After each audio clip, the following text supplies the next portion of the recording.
Gonna do a kind of quick stream today.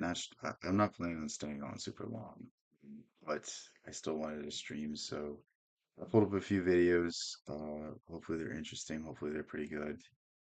Um, I like these short videos from Robert Greene. I feel like we've reacted to a bunch of them, but like I don't know, he has an interesting perspective. I feel like he's read a lot of stuff, and what he's really good at is synthesizing things.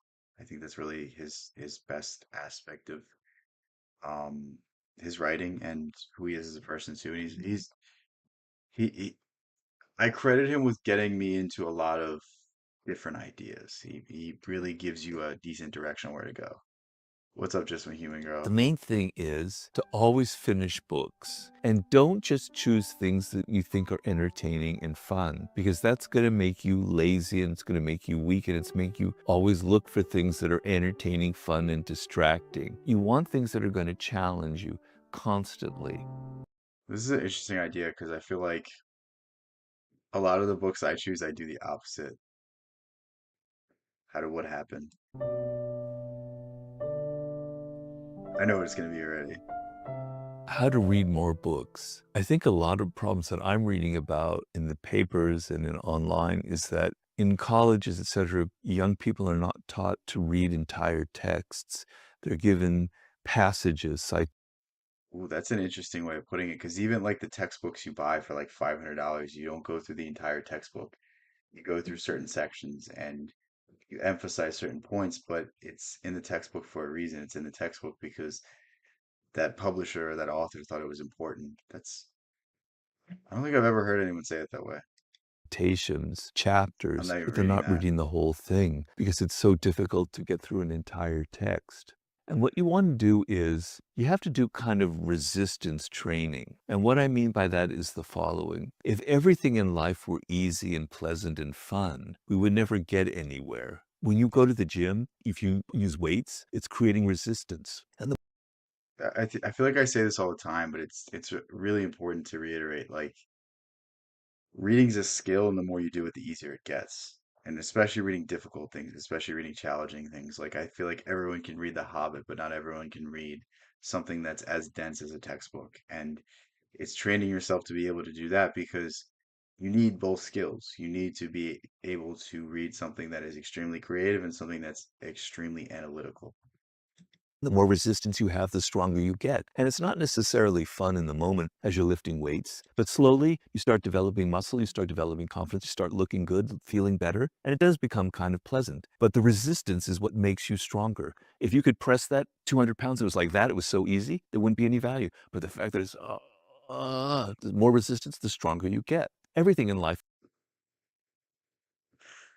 I, is like that. I'm not gonna So say anything. reading is a form of resistance because when you enter a book, you don't know what it is. You don't know exactly how much fun, how entertaining it will be. There's an element of boredom. I can even say that about my own books. There are passages I find that are probably a little bit boring and slow. But you want that. You want the slowness. You want the boredom. You want things that don't interest you. And you Something David Foster Wallace said is like eh, our inability to be bored is what's killing us.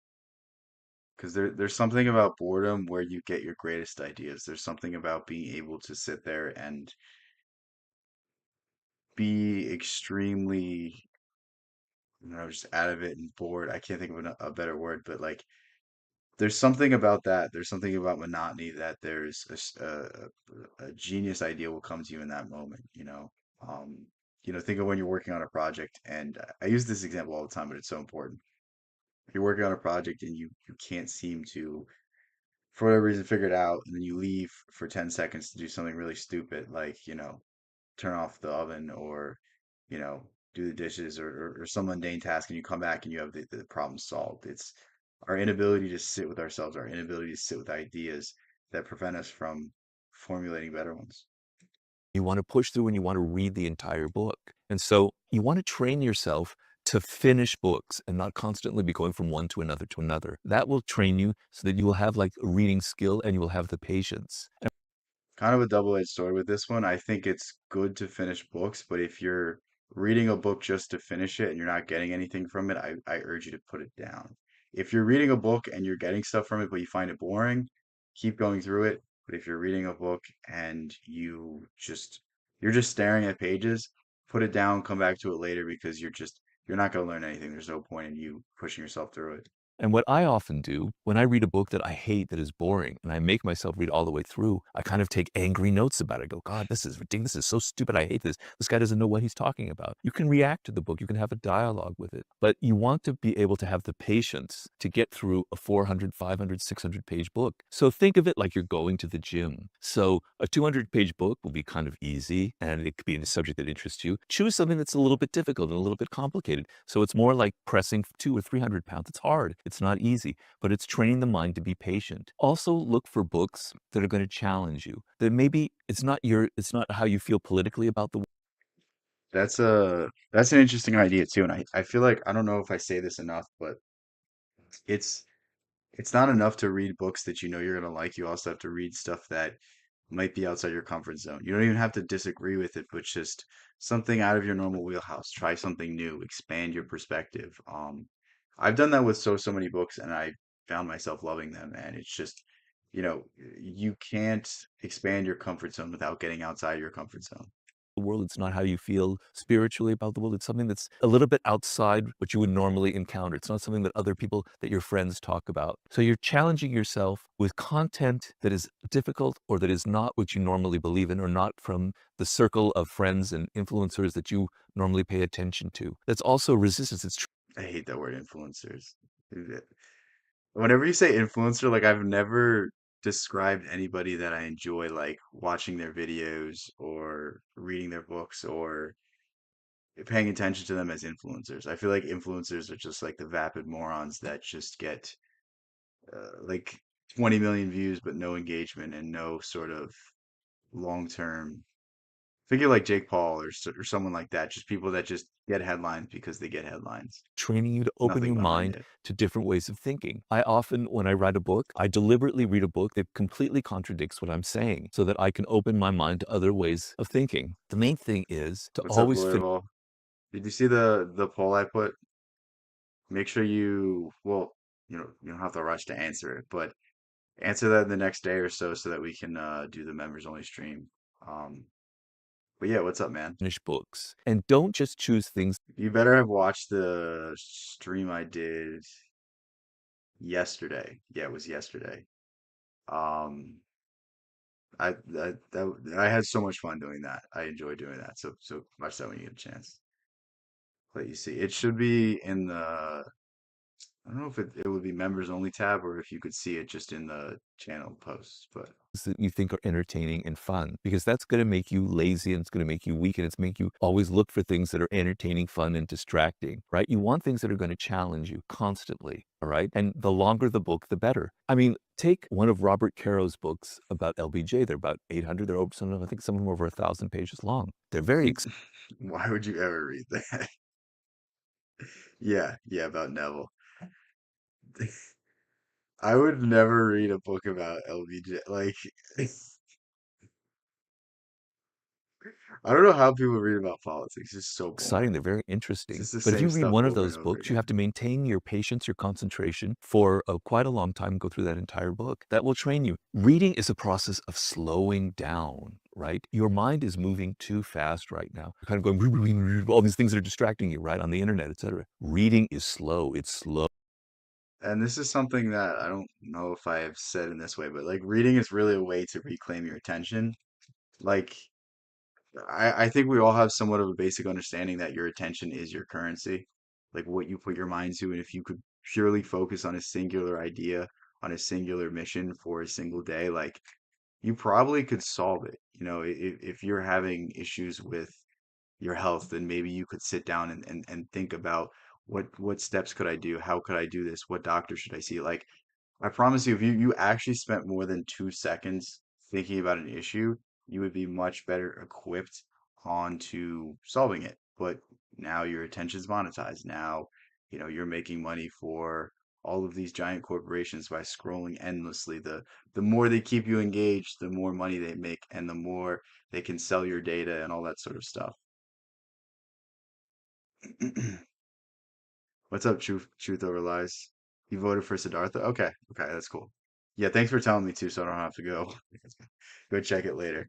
That's I was like I was gonna give options and I'm like I was thinking of like adding another option. I'm like, no, I'm just gonna keep it at this one. But I forgot my point I was making. But if you can regain your attention, you can regain your life, is really what I'm trying to say. That's really the most beneficial thing you'll get from reading. It's not your ability to pull from ideas that you stole from somebody else. It's not from your ability to synthesize ideas. It's your ability to focus on something that is boring and find the reward from it, delay gratification. Slow. You have to take things slowly. You have to be patient. You have to go page by page. You have to absorb ideas. Please, I beg you to Ever train your heard of Hayes reviews? I feel like, have you said that name before? I feel like I have, but I know nothing about the guy. I mean, I don't even know if we'd have an interesting conversation. I'll check it out. I've also never collabed with anybody, so I don't even know if anyone would want to collab with me. your mind like you train your body to go through something that's a little more difficult, a little more challenging, that's going to take some time for you. That's the way to develop the habit of wanting to read and to have the patience to read more books.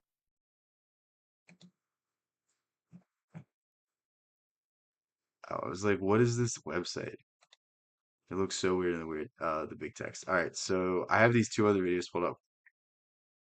Let's look how I'm doing on time because I only want to do like hour and a half.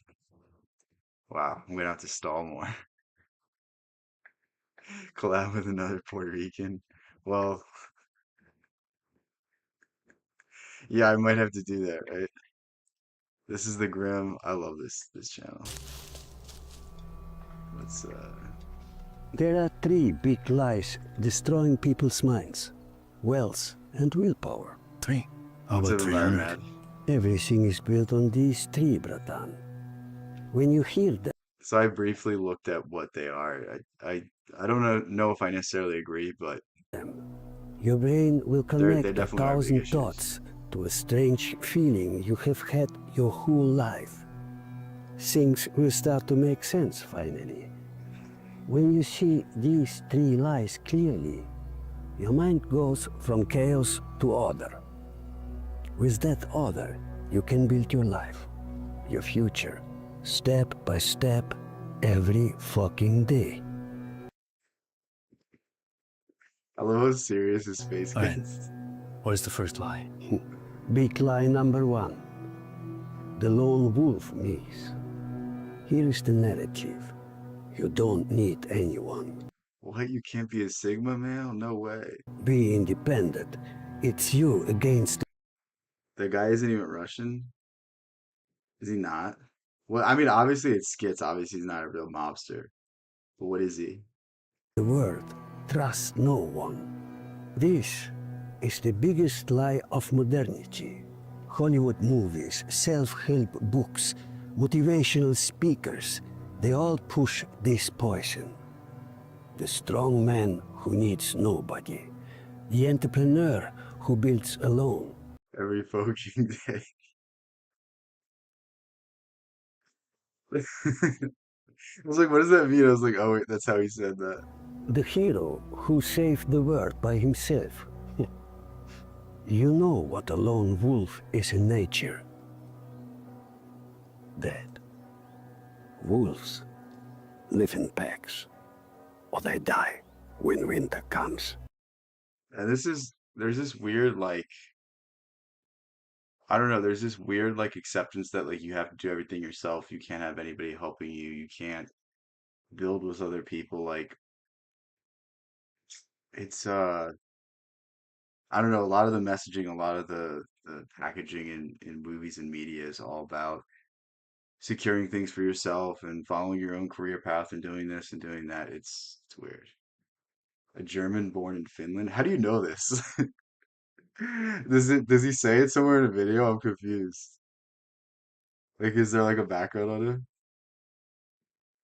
He's Russian roots. But I'm more interested in how you know this information. I mean, they're still entertaining videos. It makes me sad that he's not actually a Russian gangster, but The Suki love this lie, huh? Why? Because isolated people are controllable people. Divide and conquer, Druk. If you have no brotherhood, no family, no circle, you depend on the Suki system.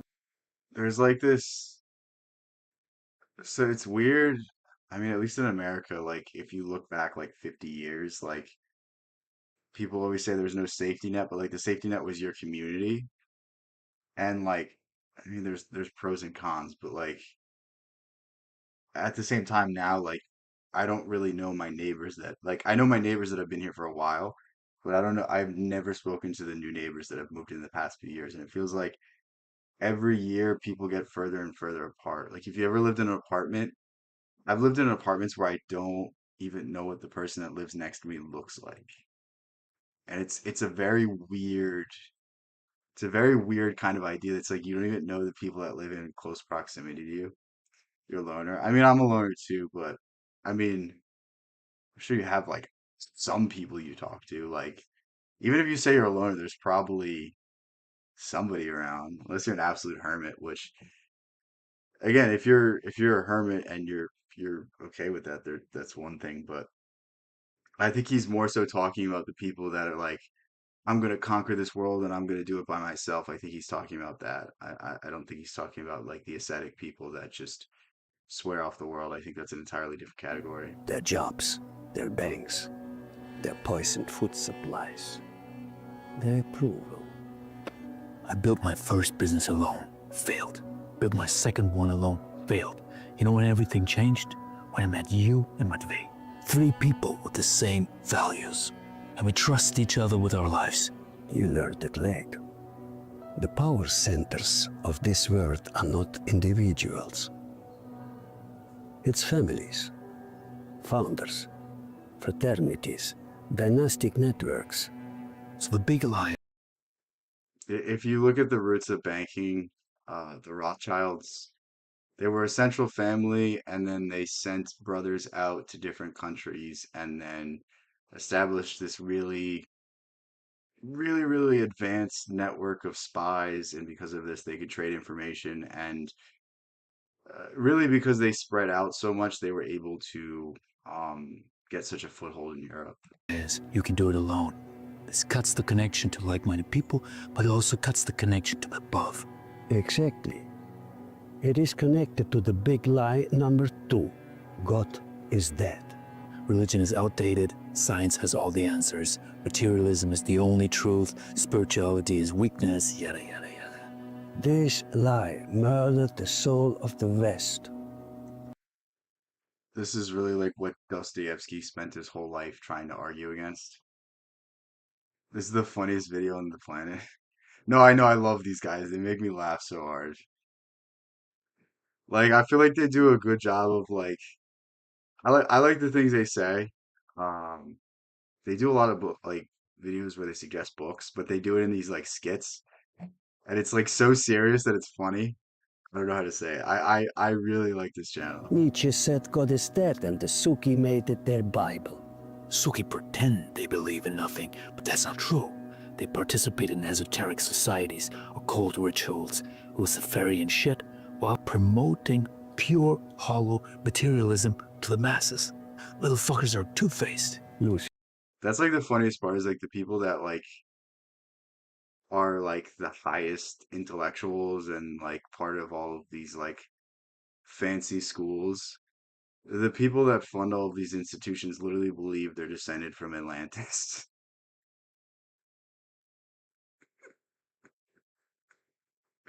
It's so funny. Lucifer was an angel, the carrier of light. He became proud and refused to serve God's plan. Check out He was Hafiz. kicked out of heaven and The became poet Satan. Hafiz? Or is it a channel? 'Cause I know there's a poet Hafiz. That's who they worship, wannabe rebels. The beginning of the end is ego. The end of the beginning is materialism. Real wealth and happiness comes from immaterial, not material values. But they convinced you I love how he says values. that It's something only about his matter accent. I matters, just listened 10 only times things more. you can Poet. buy. What should I check out?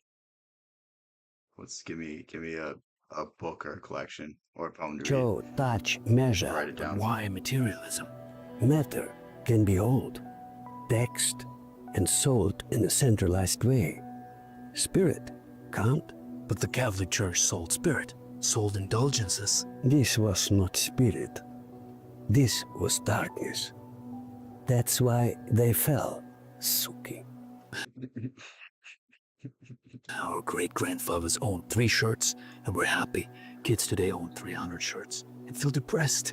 Because There's really something in that.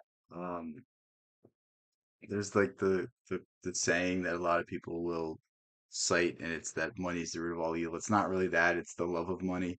It's the love of things. There's another saying that the more you own, the more those things own you. And it's kind of that. It's like if we could persist on just the bare minimum of things, we'd have a much deeper appreciation for the stuff we have. I literally just wrote about this for my Substack today, but shameless plug.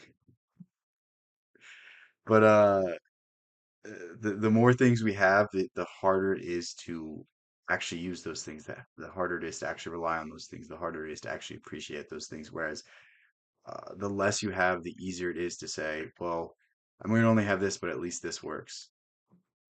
That's why I don't own 300 shirts. Yeah, I mean, I definitely have so many shirts that I just don't wear. If God invited you to a party. Okay. Is Hafiz a Sufi mystic?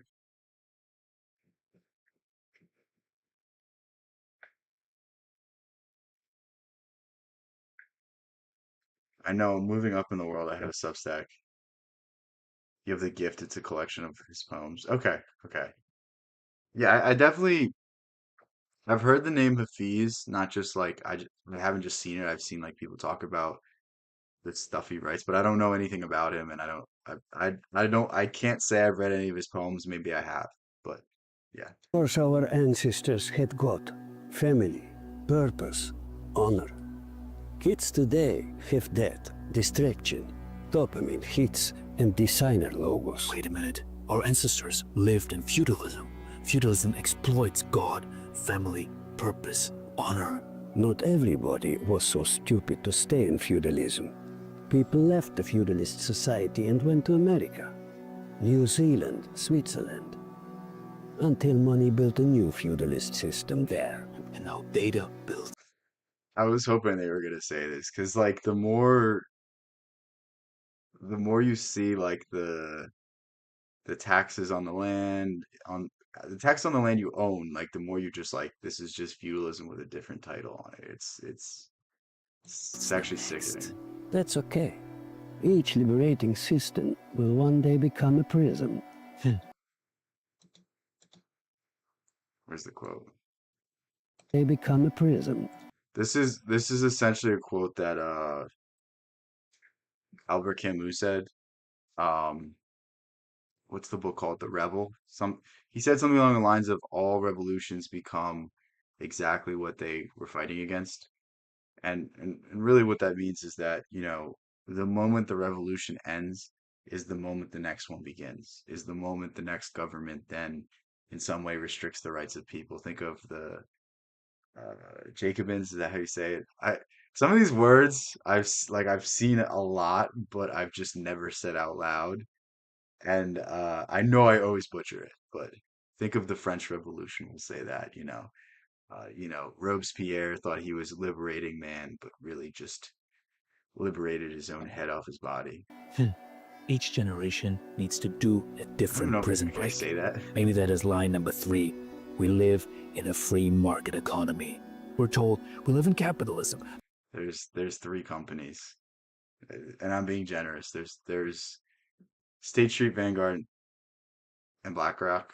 I almost mixed up their names. I almost did a weird combination, but they own each other, which is I don't even know how that's legal. But anyway, like it's ridiculous because these institutions own retirement accounts, and with those retirement accounts, they buy more assets, and essentially they use your money for their own profit. It's just they democratize the risk, and the profit is only theirs. It's Free very markets, competition, the best idea wins.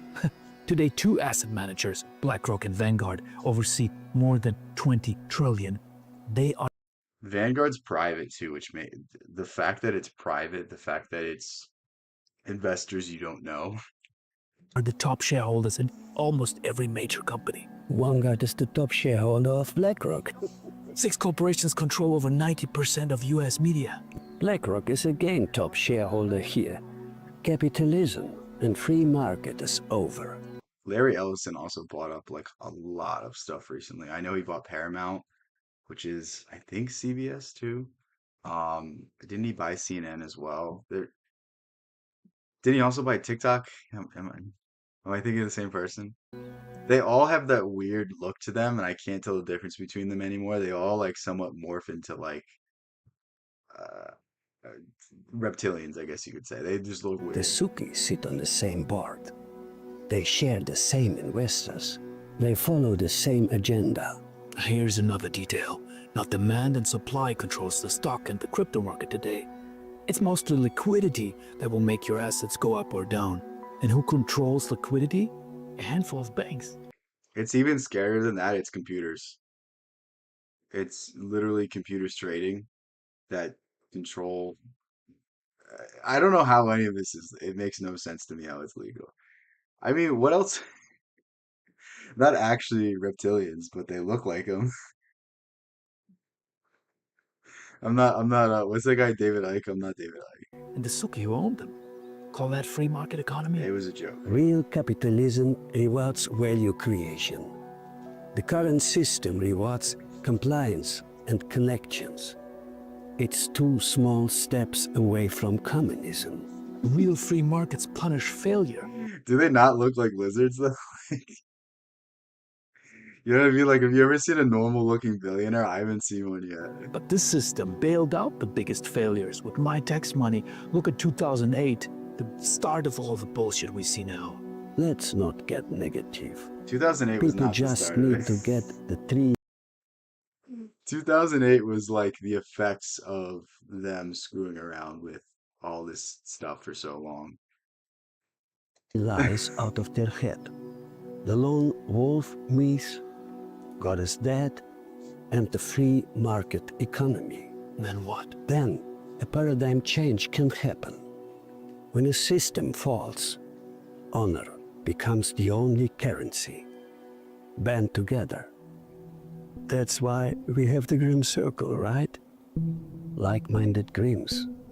Serve them. Build with them. All right, so now he's just plugging his program. He has a school community. I think that's what he has. Um, wow, we ripped through these videos. Normally it takes me so much longer to get through this kind of stuff, but what just happened? Okay, hopefully the stream didn't go out. This is the last video I pulled up. I can pull up more stuff, but this is about Gurdjieff. 20th century. George Ivanovich We've talked about we've reacted to this guy's channel before. I think he's an Eastern Orthodox guy. That's what I've kind of got from him. I'm sure he has a bio or something. This is Theodore Nottingham, I think is how you say it. Gurdjieff introduced the West to a spiritual methodology that seemed revolutionary, yet subtly threaded with the ancient wisdom of Eastern Orthodox Christianity. Gurdjieff, a What is this AI photo? figure enveloped in mystery and charisma, chose not to overtly anchor his teachings in the Orthodox tradition, despite its profound influence on his own spiritual development. I'm pretty sure he grew up in like some sort of Eastern Orthodox, either monastery or church, and that was a lot of his early schooling. But he also traveled all over um, Asia and the Caucasus region, talking to various different mystics, talking to the Sufis, and really a lot of his stuff comes purely from Sufis. There's even this interesting thing I figured out the other day, or I didn't figure out, somebody was saying it, but basically that like there was this somewhat Sufi practice of when you have this sort of knowledge or sort of uh, mystical powers that Gurdjieff has, really just you know, just really has your attention and your focus, and the deep knowledge, people are just gonna worship you. So there's this like practice of just being an asshole so that people don't start worshiping you. And it was so funny to me because it makes so much sense why he was the way he is, and why a lot of accounts of him is that like he would act certain ways, he would do certain things, he would try to throw people off. And I never understood that. I thought he was just a trickster, but it was certainly an element of this. Volkanovsky? What are you saying, Volkanovsky? Oh, it looks like him. I was so confused. I like the touches of color in that black and white photo. I'm glad we could tell what AI art looks like, at least now. Yeah, it's gonna be really scary in like another few years. Like I feel like pretty much um I can still tell when it's AI or not. But every once in a while it'll have me like for the first like 2, 3 seconds I don't know, and I'm like, all right, it's starting to get a lot better very quickly, and in no time it's gonna be really bad. The cultural landscape of Europe and America during Gurdjieff's teaching The good thing about AI though is I've seen more and more people. Don't get me wrong, most of it's slop, like 99% of it's slop, but like there's like 1% of people that like actually make funny videos with AI, and for that alone it's it's not winning me over, I would say. I still don't really enjoy it, but it's not without its redeeming factors. career was one of intellectual ferment and existential searching following the devastations of World War One.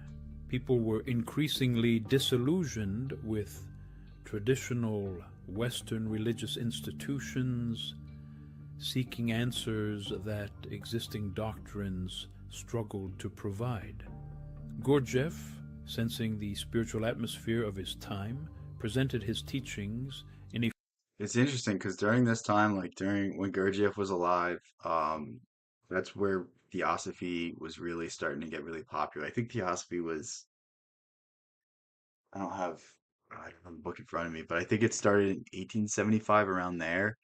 And you have Steiner really kind of coming to prominence in this sort of time, because I know Steiner had to flee from Germany when the Nazis took over. I knew he was like one of their biggest enemies, I guess you would say, because the Thule Society was kind of running the show there. But it's interesting to see the kind of ideas that were becoming popular there, and without the sort of shakeup that the both world wars, what would have happened.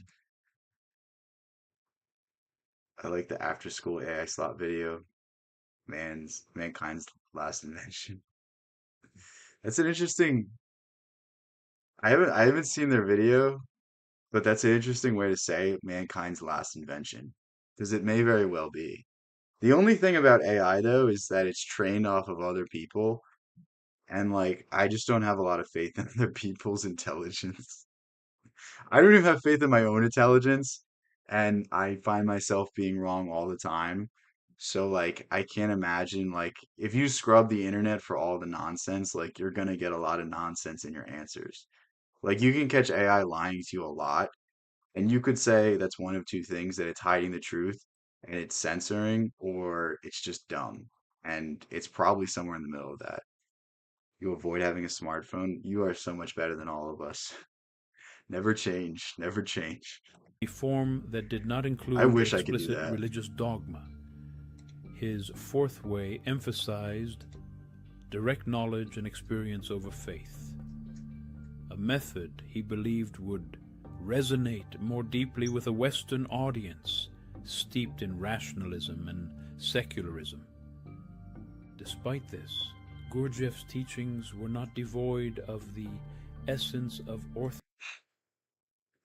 The subtitle just said Gorf's teaching.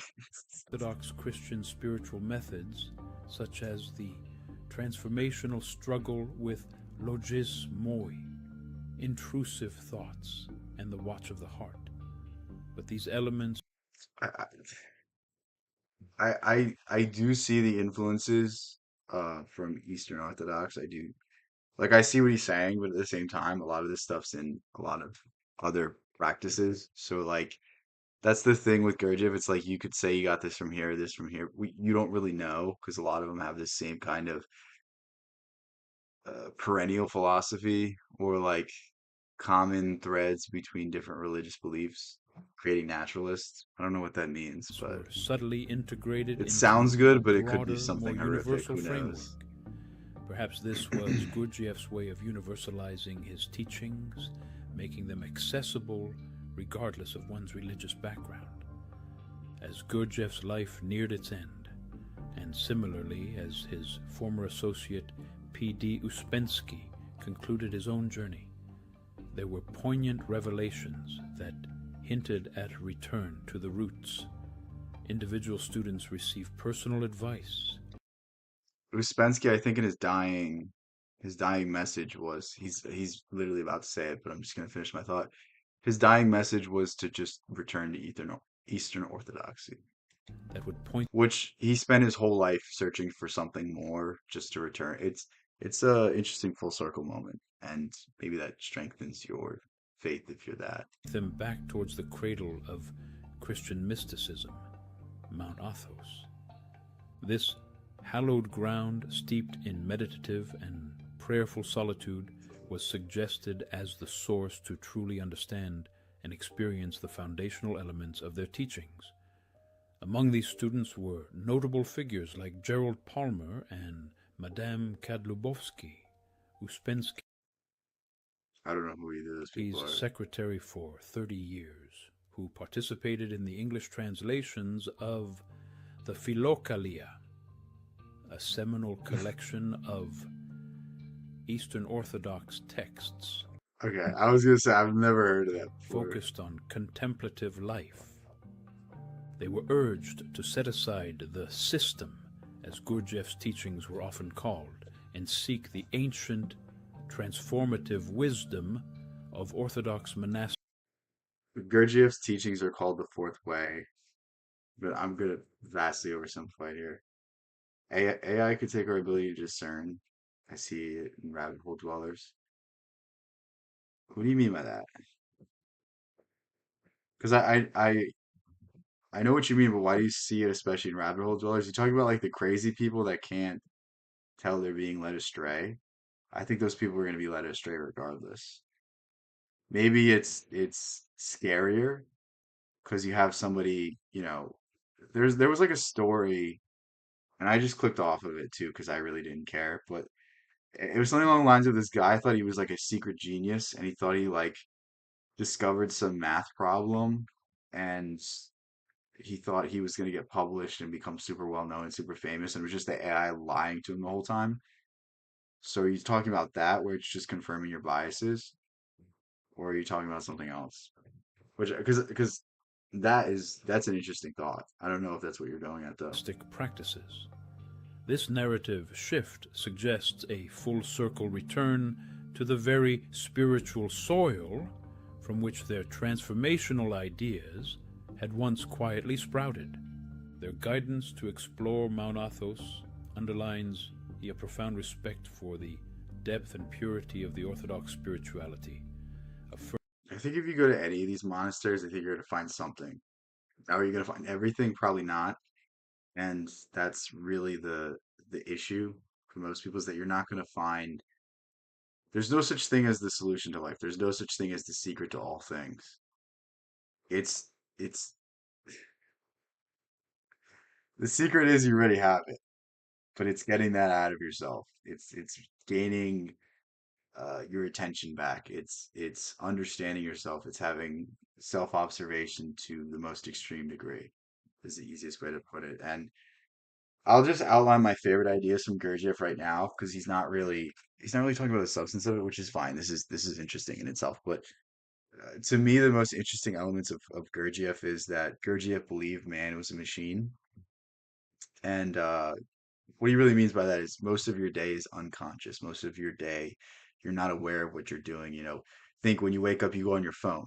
Do you really want to go on your phone, or is that just a habit? You go to the bathroom and you put the lid down. Is that something you consciously did, or is that something that's just a habit? Like we have all these mechanical movements, and how do we get ourselves out of this mechanicalness? Love is the solution. What are you, a Sufi mystic? Yes, it confirms and encourages crazy ideas. Okay, okay, yeah. No, I definitely agree with that. Yeah, for sure. I think, but you could even just say it because the algorithms are technically AI. The algorithms are like machine learning. So like you could take that even on a wider scale, and that, whatever algorithm you have is going to confirm your own biases. It's going to get you angry about problems that don't really exist or aren't as serious as you think they are. Like talk to a boomer right now about politics and they'll tell you the most insane opinions and they firmly believe it. Like the programming that's gone into boomers is the most insane thing ever. Like you can't even talk to them about like certain subjects because you're just not gonna there's just no point. You're just wasting your breath. It's time and energy you'll never get back. But anyway, so most of your day is unconscious. Most of your day is spent doing things that you aren't necessarily aware of. Think of how much time slips away while you're on your phone or when you're driving or when you're at work. There's just things and actions you'll take that you're not aware of. And the way to stop becoming a machine is to be aware of the machine. So this is, just looking at the habits that you're doing, looking at the things you're doing without judging them. That's really the first step. And once you're aware of yourself, then you can start becoming present. And what I mean by becoming present is you're reading and you know you're reading. I'm streaming and I know I'm streaming. Like I know what I'm doing as I'm doing it. It's simple but hard to do at the same time because in 5 minutes I might not be able to say that.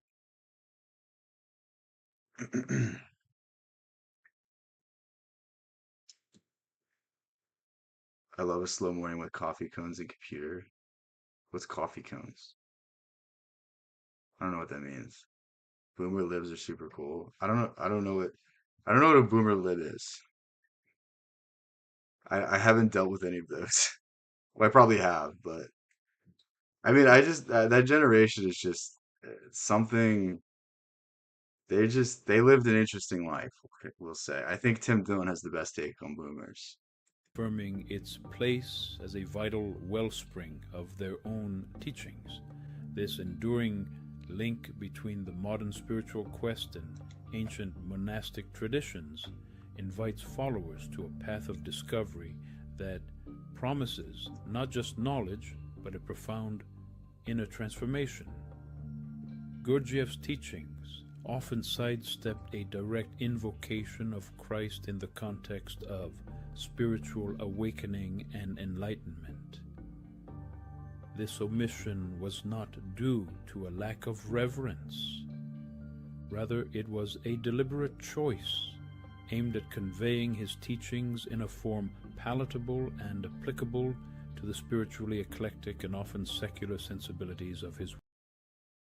And that's interesting because he's using the same teachings without the specific words.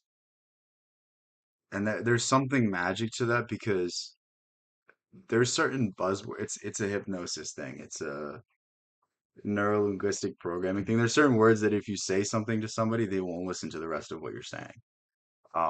Think of the contentious issues. If you say a key set of words that immediately triggers them, that immediately triggers their programming, and their response to you is just going to be pure rage. Um, and it seems like Gurdjieff was very intentional with this because he's sharing the teachings of Jesus without necessarily doing them. Western students. Despite this, Gurdjieff's works, particularly Beelzebub's Tales to His Grandson, reveal a complex and profound reverence for Jesus Christ. In this I have not sprawling read this one narrative, yet. Christ is depicted not merely as a historical Gurdjieff wrote 3 books. I didn't even crack this one open yet. It's so long.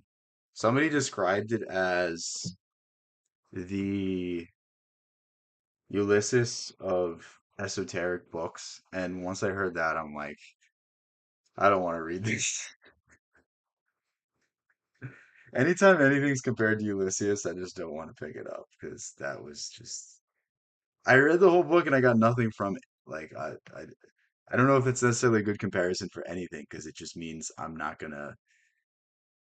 I like things that you can read and get a deep understanding of it, but the more you read it, the deeper the understanding is. So something like Dante, something like Blake, something like Shakespeare. Like I enjoy universal messaging that has a like an iceberg to it versus just the entire text is the iceberg. Um, I don't know if that's a good example.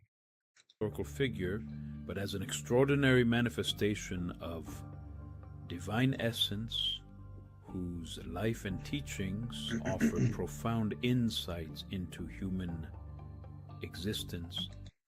Gurdjieff in I think this is In Search of the Miraculous, but he says something along the lines of you shouldn't say you're a Christian because a Christian lives like Christ. You should say you're trying to be. And that really stuck with me.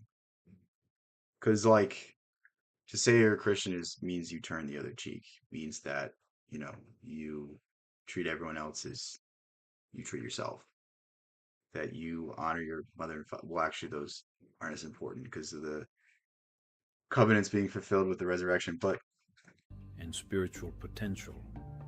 Gurdjieff's Christ is a beacon of love and genuine conscience, qualities that he esteemed as essential for true spiritual growth. However, he also expressed a paradoxical stance towards traditional Christianity, which he felt had strayed from the essence of Christ's teachings, becoming entangled in dogma and institutional rigidity that could hinder rather than help spiritual awakening. and really, what he's saying here is the church is more about keeping the church going than saving souls. I mean, I'm sure Eastern Orthodox is better because I don't know a single institution in this world that has that that you can look down on more than the Roman Catholic Church. Like you could say the churches are beautiful, you could say this, you could say that, but like I mean, you have the scandals with the priests and the little boys. You have the fact that the Vatican Church is the richest bank on earth, is the richest institution on earth. Like, there's a whole lot of stuff that you could say about that, but that's the original church. And it's more so about keeping the institution going than it is about saving people. It's more so about uh, you know, greasing the wheels of, the system instead of actually benefiting people. And that's really my problem with institutions is that the institution is more important than the individual. But that's not the message of Christianity. The message of Christianity is that every individual can be saved. Fear of a God to control. Yeah. I mean, yeah. Whenever religion's making you afraid, you know you're being controlled. Um, I mean, even the idea of original sin, I hate the way that original sin is like if you read it like a lot of sci-fi's messaging is just original sin redone. It's that humans are bad, humans are destroying the world, and everything is bad because you're alive. And that's like the common conception of original sin. But original sin is the most important thing to us because without original sin, there's no meaning. If we didn't have original sin, then you would be perfect. You would never die. You would never need to do anything. But it's the fact that you can do wrong that makes doing right good, that makes it righteous, that makes it something that is inspiring. If all you could do is good, if you were like an angel, if you could only do what God commanded and do everything right, then it means nothing. You don't have free will. You know, original sin is the formation of free will instead of spiritual psychological awareness. Yeah. But those are like that's always the esoteric that's hidden in the exoteric. I mean, like all of these institutions all have like an inner circle and an inner circle inside the inner circle. Like even like like Roman Catholic Church, I know that one the best. You have the public who gets a certain messaging. You have the priesthood that gets a certain messaging. Then you have the cardinals and then the bishops, and it's circles within circles. It's like what Adam Weishaupt was talking about when he formed the Bavarian Illuminati. All these structures are the same. It's circles within circles within circles. Every government, every institution that stands the test of time, it structures it in that way. A pyramid scheme, you could say. Gurdjieff's reluctance to center Christ explicitly in his teachings can be understood as a strategic adaptation. Who He says we termed die? It's an his interesting way of spiritual saying it, yeah. methodology esoteric. I mean, if you're dead, do you even know you're dead? Like there's all sorts of interesting questions around death. I mean, there's also the whole fear mongering around death too. Like, oh, if you do this, you're not going to get into heaven. If you do this, you're not going to get into heaven. Like, creating shame and guilt is only going to lead to more shame and guilt, which you think about multiplies. So the more you're on yourself, the more you're going to find about yourself that you don't like.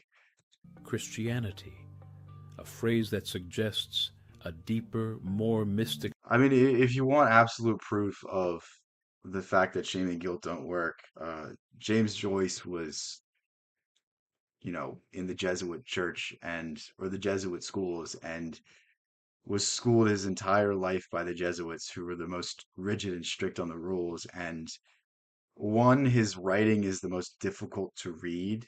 He had such a mastery of language that he broke it in the most ridiculous ways.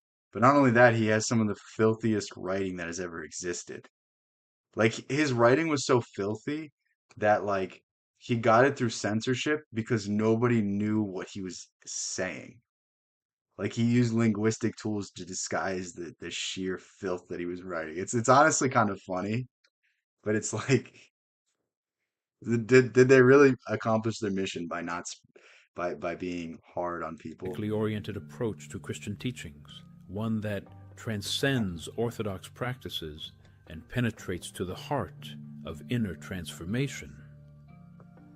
This form of Christianity, according to Gurdjieff, was not about adherence to external rites or dogmas, but about the esoteric heart of Christ's teachings, which align closely with Gurdjieff's notions of self-awareness, self-remembrance, and the transcendence of mechanical living. In calling his teaching esoteric Christianity, Gurdjieff emphasized that the essence of Christ's teachings were universal truths applicable to all of humanity. This is really, I think, the most interesting aspect of Gurdjieff is that there's this. You'll be reading this stuff, and unless you really think about it that hard, you won't notice it. Because when I'm reading this stuff, I'm like, okay, this is really interesting. Okay, this is really fascinating. And then if you look up Gurdjieff, you could see like he's described as an esoteric Christian. That's one of the most common phrases you'll see for him. And then it all clicks and it all makes sense, the stuff that he's saying. And capable of being approached through various spiritual traditions, this esoteric thread promised access to deeper spiritual realities through inner. And perhaps he took himself away from Christianity to avoid persecution from the church. Like if he starts taking followers from the church and creating this movement and all these sorts of things, then you're in direct competition with one of the most powerful institutions in the world. Like it's not really in your benefit to do that. I mean, the Cathars or the Templars or the Gnostics, like there's all these sects that kind of got taken out because they directly tried to take the true teachings of the church and make them better. I don't agree with most of them that they were better, but Work rather than through ritual or belief alone. Gurdjieff's nuanced relationship with Christianity embodies a respect for the core spiritual messages of Christ, while seeking to transcend the limitations of organized religion, offering a path to spiritual awakening grounded in direct experience and personal transformation. This blend of reverence and rejection underscores the complexity of Gurdjieff's spiritual legacy, one that continues to challenge and inspire seekers of truth across the globe. I wish my voice sounded like that. I feel like my voice is much more nasally than that. All right. Those are pretty good videos. Let me find another one real quick.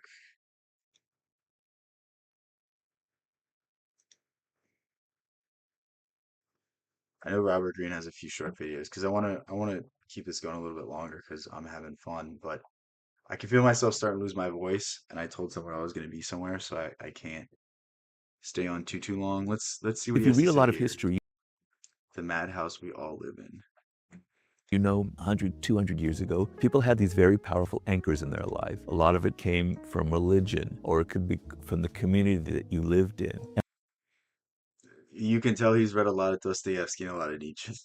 And when all of those anchors are thrown away, and there's nothing kind of keeping people together, and there's no sense of belonging to anything larger than yourself, it creates This is purely Dostoevsky. a form of madness in people.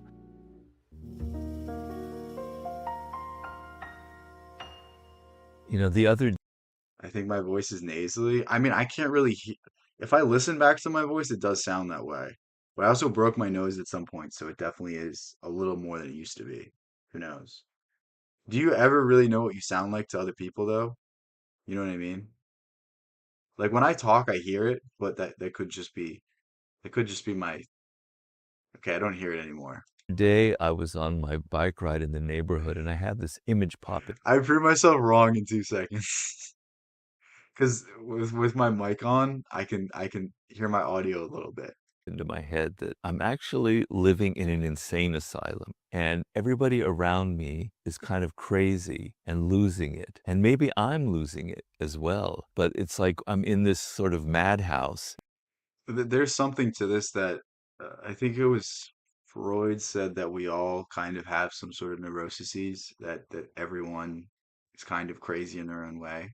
And people are losing their minds. Just some people are more good at hiding it, or some people are just not struggling as much as others.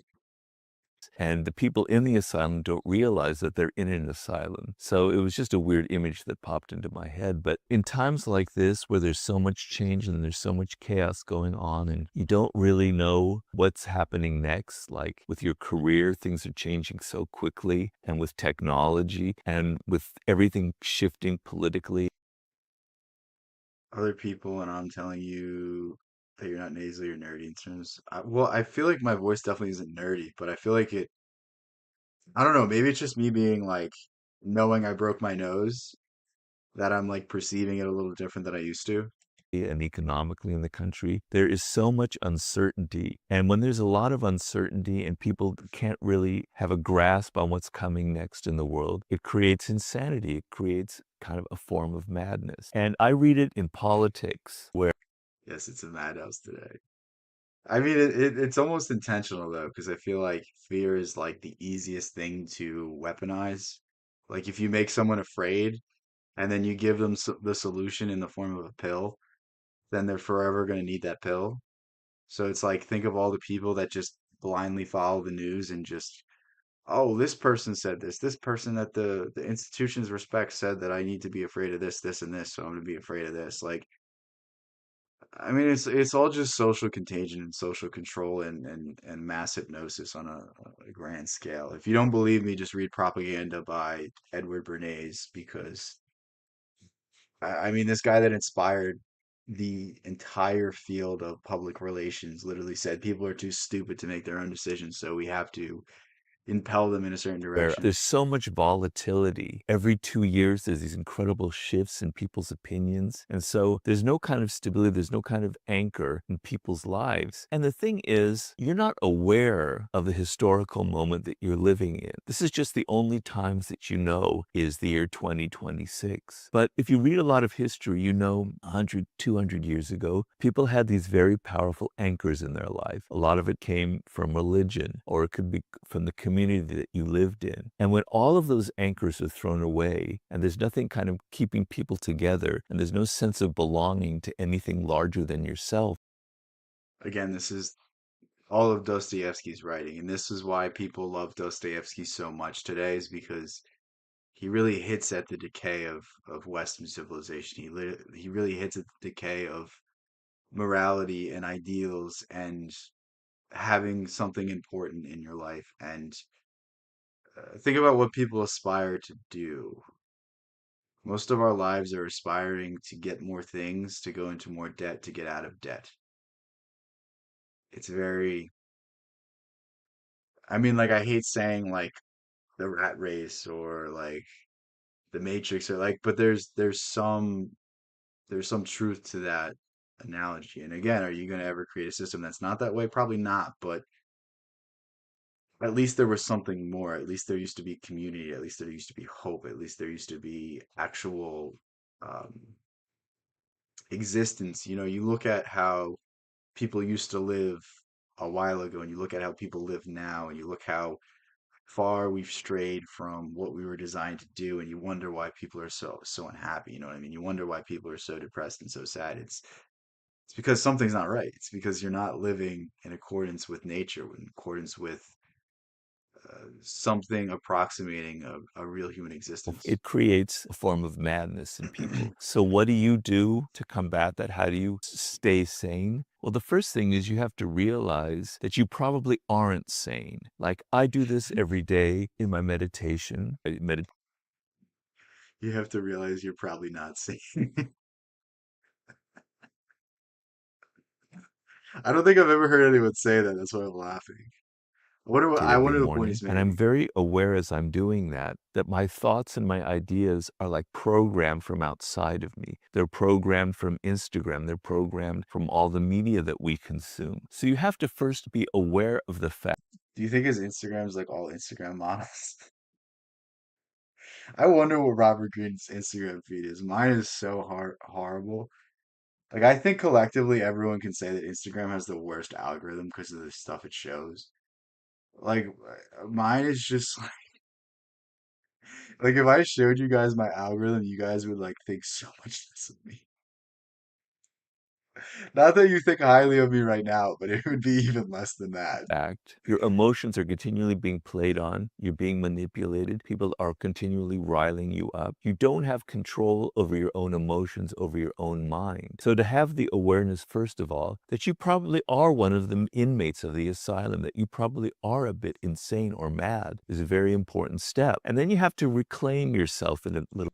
I mean, if you don't agree with what he's saying, literally just go on social media and you could see somebody say like, "I hope everyone has a nice day," and somebody would, unless they're trolling, which is also a possibility as well, but somebody would go crazy like, how could you dare say I have a nice day?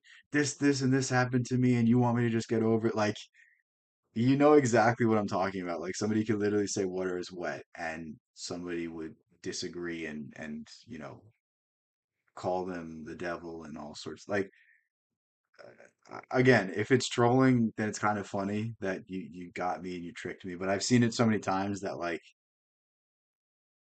maybe dead internet theory, but it's all Latina baddies.